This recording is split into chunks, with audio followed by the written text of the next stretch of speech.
La gran majoria dels docents ens engabotem en la idea que el currículum són solament els continguts, i això no és ben bé així.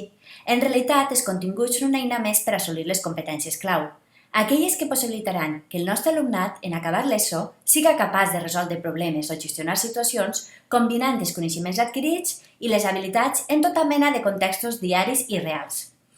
En aquest sentit, a l'Ordre 65/2015 s'especifiquen una sèrie d'orientacions metodològiques per aconseguir que l'alumnat realment adquirisca aquestes competències.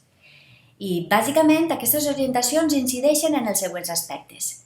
En primer lloc, els mètodes han de partir de la perspectiva del docent com a orientador, promotor i facilitador del desenvolupament competencial en l'alumnat, de manera que possibiliten que l'alumnat desenvolupi un paper actiu i autònom en el procés d'aprenentatge, generant curiositat i ganes d'aprendre a aprendre.